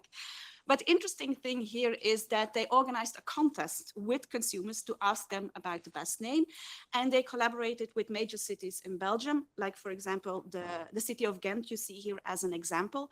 And these cities then provided the newly branded boxes to the restaurants in their city, which also illustrates, again, the power of consumer engagement, but also collaboration. And building on this final part, the collaboration part, I want to showcase another example, and that's the next slide, where collaboration can make a difference. It has been mentioned here already before. One of the major reasons why people throw away food is because of a profound confusion with consumers about the date labels. And can you blame them? It turns out that 1 in 3 actually throws away food because they're not sure if it's still safe. So you have the use before, which is the maximum durability, and the best before, which is for food like chocolate or pasta that can also be consumed even after that date. But how can you tell as a consumer? Well, by looking, by smelling, and by tasting. And really to get this message across, we actually teamed up in Belgium and Italy with Too Good To Go to promote also a pictogram with this message. And you can see it here. You see Too Good To Go. I wish I would have claimed this name myself. But actually, for those who are not acquainted with it, it's an organization, it's a company that made a business of selling food that is about to expire at a cheaper price. And imagine if we can team up with a company like that and they can team up with the major consumer organizations in the country. Well, I think we can do great things and we can create an even bigger impact. Just a final word, and I will be wrapping up now. Just as an opportunity to go forward, it was mentioned before by my name colleague, Els, it's AI. Because we see there a particular opportunity there. I do not have a tangible example of this yet. Maybe in 2 years, I hope in 2 years I do have it. But with the help of AI, we can create dynamic pricing where in real time, the price of food is being reduced when it's about to expire. You can also have smart labels that have information on the efforts of company in reducing food waste. So consumers can make an informed choice and also support them. I mean, AI, it's all on our lips every day. And actually also consumers believe in it and they want to be empowered with it. So please, let's give it to them. Thank you. Thank you, Hans. Okay. So that was very interesting. I didn't want to come, but here I was right now. Of a rush, but yeah. Okay, I will now move to Nathalie Renaudin, correct? Okay. Yeah, Which is the Public Affairs Director Edenred. And what is the role of public-private partnerships to fight food waste? You have the floor. Thank you very much. Thank you very much also for the occasion, for the invitation. And I'm not going to repeat everything that was said. We don't have so much time. I would like to react on many things, but just to answer quickly, I think we've been saying a lot that food waste can be tackled only through public-private commitments. I think there are complementary actions in order to make the difference, to create the impact. And that is where Edenred tries to have a role as well, part of his CSR, corporate social responsibility. Maybe in one sentence, Edenred is providing vouchers. We mentioned vouchers through FEAD, for instance. We provide vouchers in 45 countries in the world. We have two main areas where we provide vouchers. The first one for workers during the working day to ease access to food during the working day. We spoke about the right, the access to food. And the second one, we've been working with NGOs, public authorities, but also food banks in order to provide access and to secure access to food through vouchers. Regarding our commitments, we want to go further because we have this unique opportunity through the vouchers to be able to speak to millions of workers every day and also thousands of restaurants in many different countries. And we believe that we can go further than easing access to food by selling vouchers and social programs behind. But also to do, for instance, fundraising with the World Food Programme, Share the Meal, for instance. So we spoke about Gaza. It's true. There are many needs in the world, and we act in this area. And we have a second area, which is to ease access to healthy nutrition and food waste for either users, but also restaurants. And in this respect, we started a program that was primarily financed by the European Commission, the food program.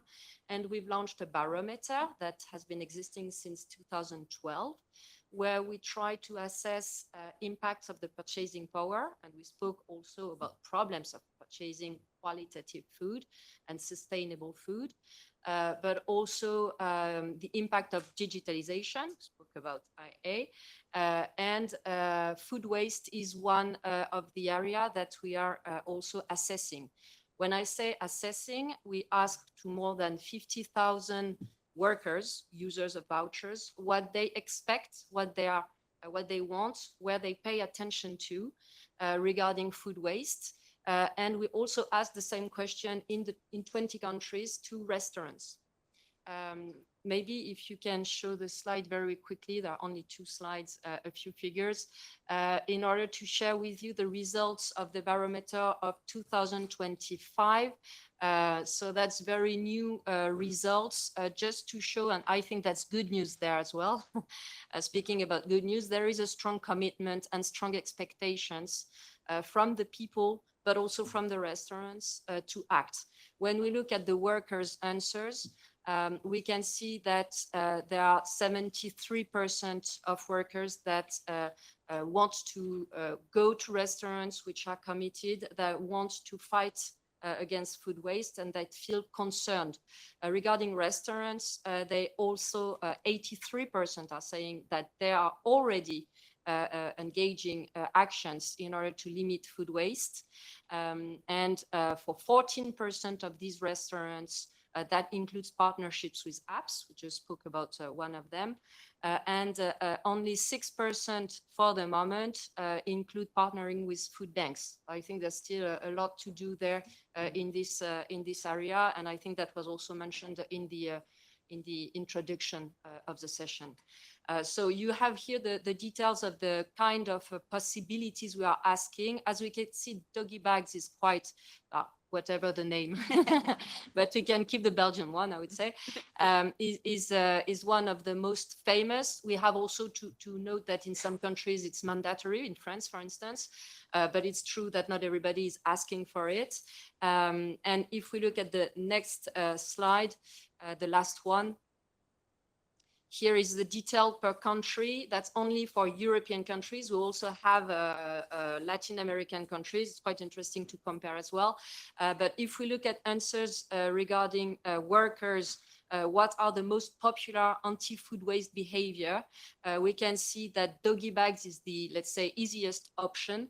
But in Romania and in Czech Republic, we can say that it's giving access to different portions for the same meal, which is having 2 sizes of plates. That's an easy one. It's not costly. It's easy to implement, but it's not that common.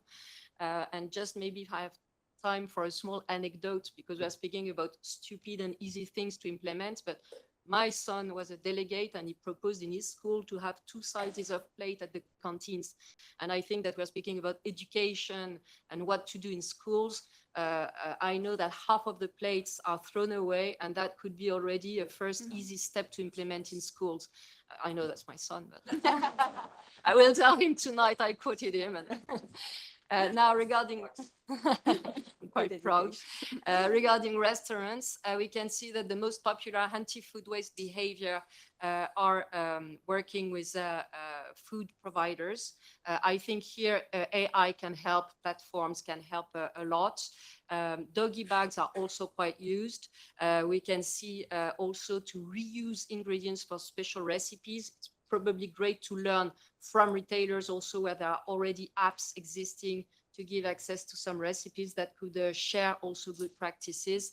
But there is a strong willingness of commitment, and I think we can succeed only together. Thank you. Thank you.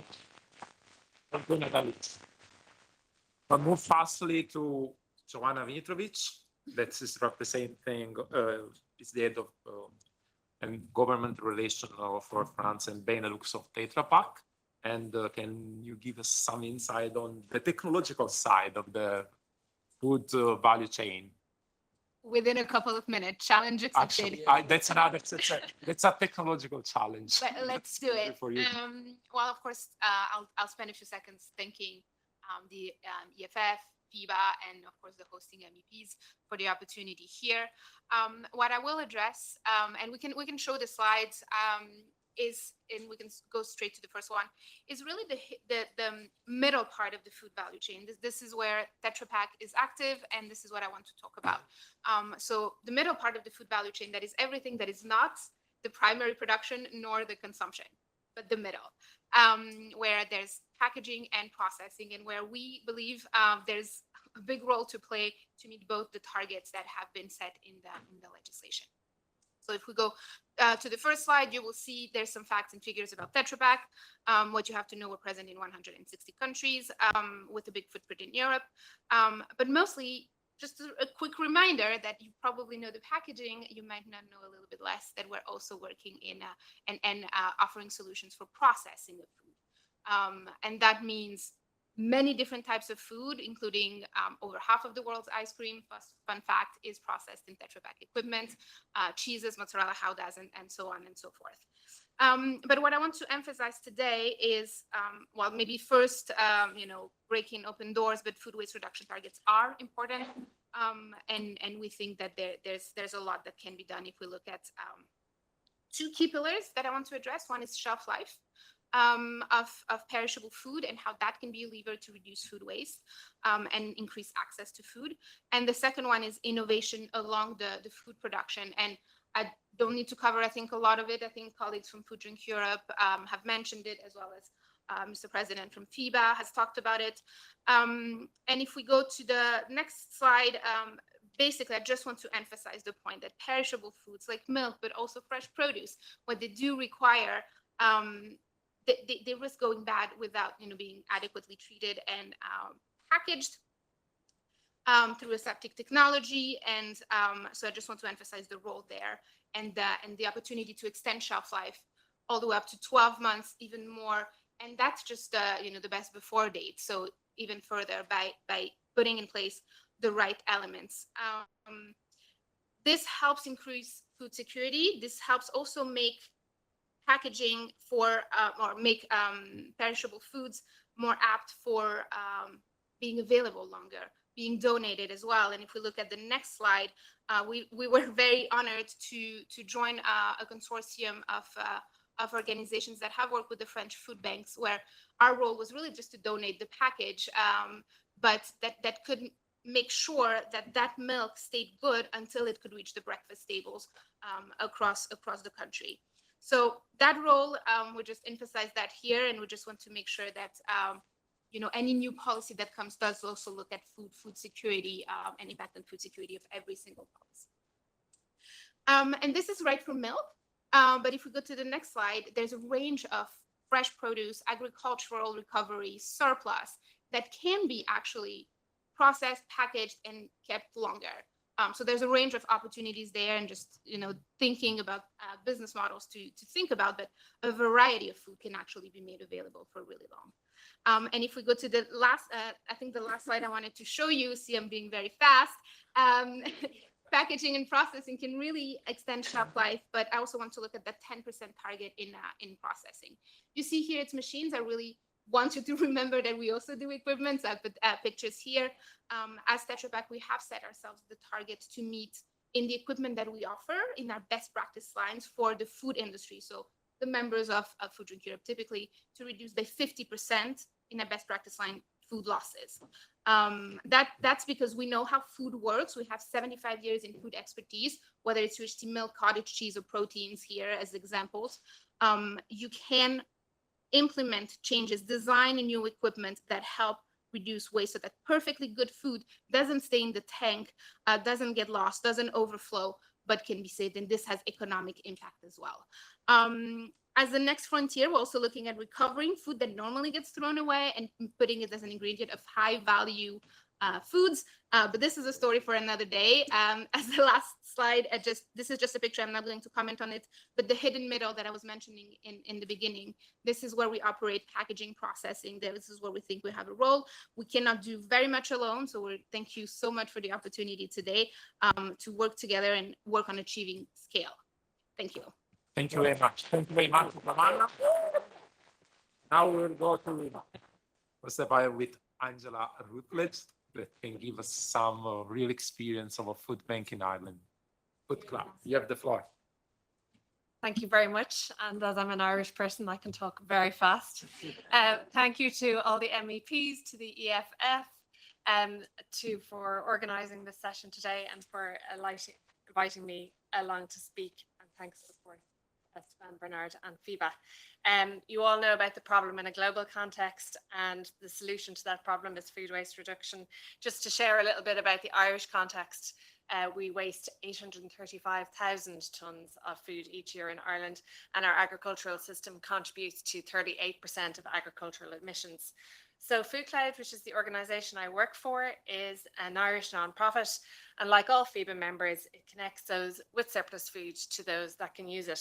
We have two basic solutions. One is a network of warehouses in Ireland, and the other is a tech platform that basically enables people to connect in every corner of Ireland, the UK, Czechia, Slovakia, and we're now in Kenya as well. So it's really, really exciting. But of course, that's just the tip of the iceberg in an Irish context. Even though Food Cloud is often referred to as one of the solutions for food waste, we redistributed less than half of 1% of all of the food that was wasted last year.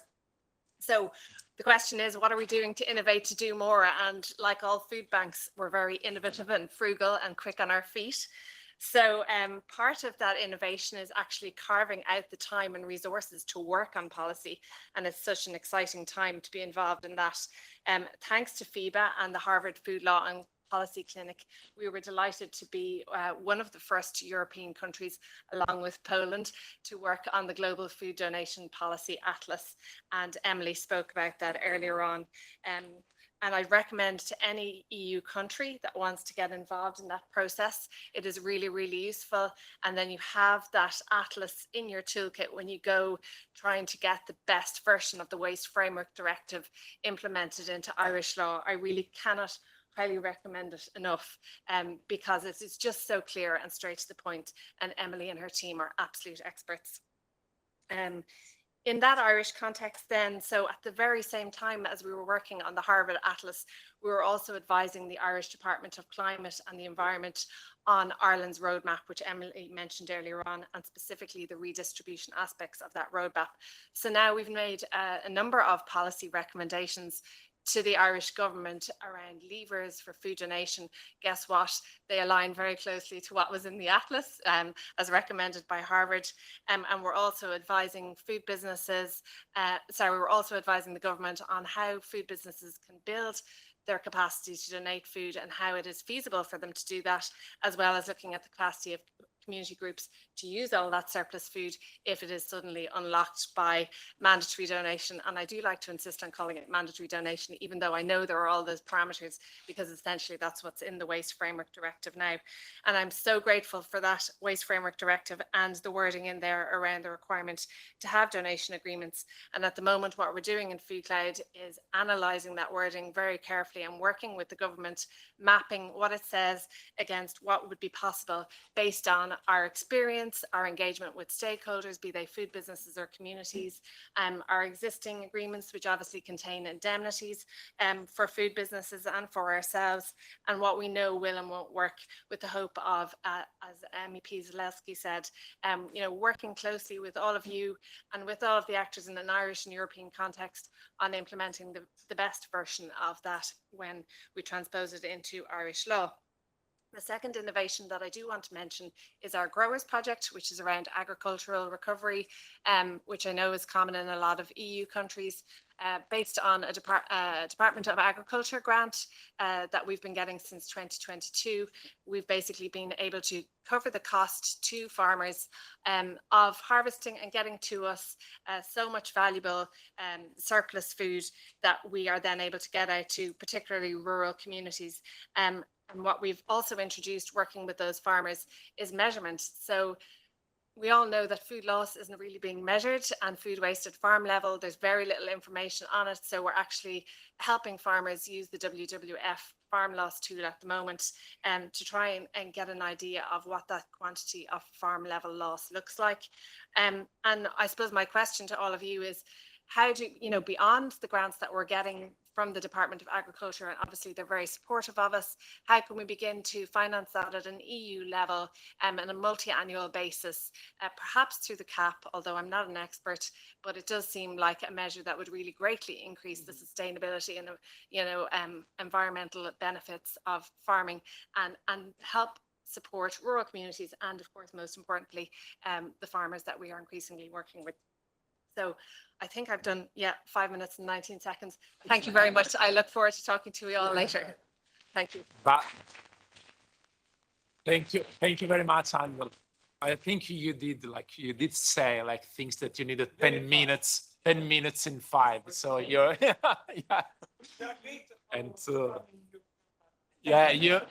your rhythm was amazing and it was very clear, and thank you very much. And the Irish accent is beautiful, so it's fantastic. I would give now the floor to Esteban Arriaga, who is the CEO of FIBA, to wrap up the conclusion of the event, as we're really short on time.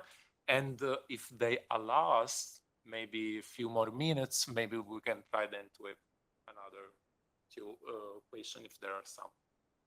But Esteban, you have the floor. I will try to be very, very short. Sorry for that. I'm still trying to use the glasses. I think let me end at the beginning by thanking our co-host, the European Food Forum, for everything, our speakers, and all who contributed your insights and energy today. Thank you very much for making this afternoon possible. I think what I can highlight from this discussion is 2 main elements, some objectives and truths.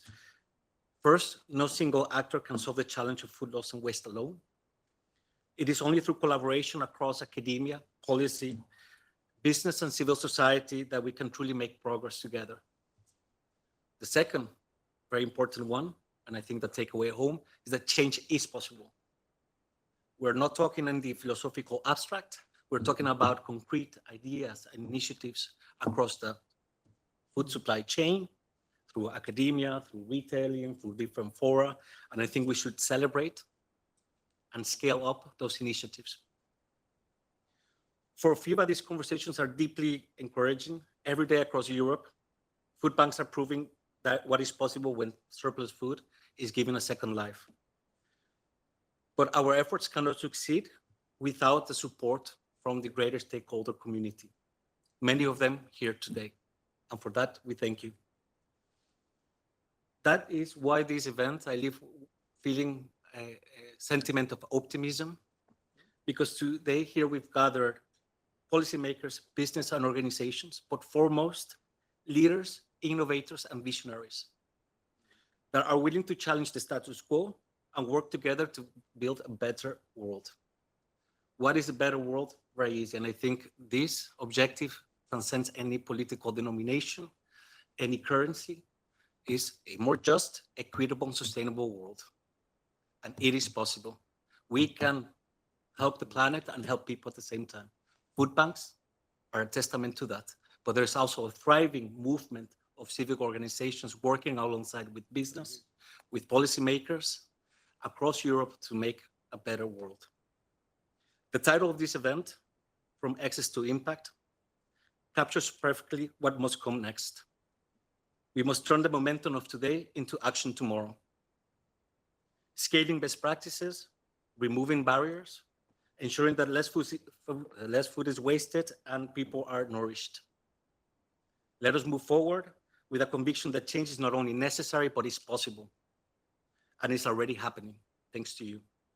Together, we can scale up and accelerate it. Thank you very much. And then thank you very much. Thank you very much. I will now ask, especially to Madam Zalewska, who was the rapporteur of the Waste Framework Directive, if she wants to take some of the points that were raised to answer. And if there are any other questions afterwards, I will. You have the floor. Yes. Thank you. I wait. Przepraszam za tę niedogodność. Może następnym razem będzie lepiej. Ja chcę tylko zareagować na Państwa reakcje. Po pierwsze, jak detaliści i ci, którzy zajmują się przetwórstwem, mówili, że owe 10 i 30% będzie trudne, choć mają pomysły, to musimy zestawić z 50% mówionymi i deklarowanymi przez ONZ czy mojego kolegi. My musieliśmy się spotkać gdzieś trochę w pół drogi i też policzyć pieniądze, bo to jest kolejna reakcja na reakcję, tak? To wszystko kosztuje. Zanim to zacznie przynosić efekty, w sensie oszczędności nawet dla firm, która produkuje żywność, to najpierw trzeba wydać pieniądze. A jeżeli chcemy zbudować system bez pieniędzy, to po prostu się zwyczajnie nie uda. Też obawa i też zauważyłam reakcję, kiedy dyrektor z DG Sante mówił, że kraje członkowskie będą mieć elastyczność i że będą podejmować decyzje, kto się właściwie tym wszystkim zajmie. Wierzcie mi, że to jest tak trudna materia, że ci, którzy są na rynku, naprawdę będą tutaj liderami, więc nie ma co się obawiać, że nagle ktoś pojawi się zupełnie nowy, żeby pokazywać coś od początku. Restauracje. Tak, rzeczywiście jestem zwolenniczką zabierania bezwzględnego nakazu wręcz z restauracji APEC. To w dużych miastach działa, w mniejszych nie. Tu były dyskusje, bo też na ten temat rozmawialiśmy, że studenci będą czekać, prawda, i specjalnie nie pójdą na kolację, żeby mieć, prawda, o kilka euro taniej. Ale pojawił się też poważny problem i poważna dyskusja, stąd tutaj też taka elastyczność i ostrożność. Mianowicie na przykład my w Polsce mamy bardzo restrykcyjne przepisy, jeżeli chodzi o jakość i odpowiedzialność restauracji za to, co wydaje, tak? W związku z tym restauracje też mają duży opór. No dobrze, ja to oddam, ktoś pomiesza ze swoim domowym jedzeniem i później jak będzie kłopot i on wyląduje w szpitalu, tak? No to ja będę za to odpowiadał. Tutaj też musimy to ważyć. Na pewno my powinniśmy najbogatszych restauratorów zaangażować. To znaczy, tam ma pójść moda, to oni mają zacząć pokazywać, czy wszyscy celebryci, bo przecież co drugi celebryta sportowy ma przecież restaurację, bo tak inwestuje swoje pieniądze, a oni są ogromnymi autorytetami na przykład dla młodzieży. Więc to jest takie, wydaje się, najprostsze zadanie, ale uwierzcie mi, że miałoby to ogromną siłę rażenia. I w ogóle mi bardzo przeszkadza, że tak krótko mówicie, ale to do następnego razu.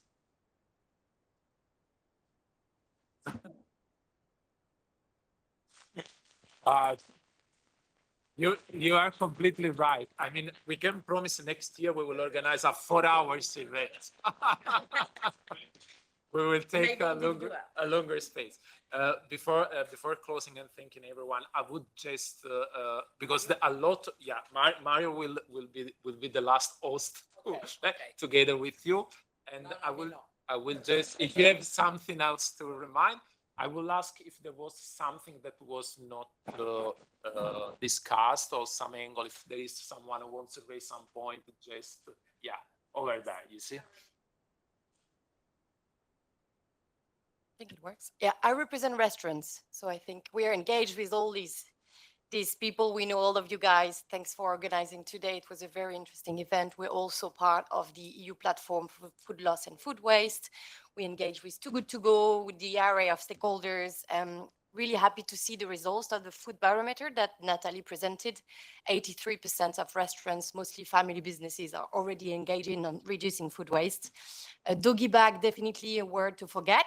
Or Italian members use the concept rimpiattino. So they launched an initiative. Difficult to translate, maybe good luck for the translator, but it's a much more positive approach. And of course, in terms of examples on site, on the field, or restaurateur or chef or staff needs to be trained to know how to put in place new recipes, new techniques. Demand forecasting is super important, knowing how many guests you will have in your restaurant at night. Much more difficult since COVID, much more difficult to anticipate, so creates food waste in the kitchens. Plenty of things to engage on, so thanks very much for today.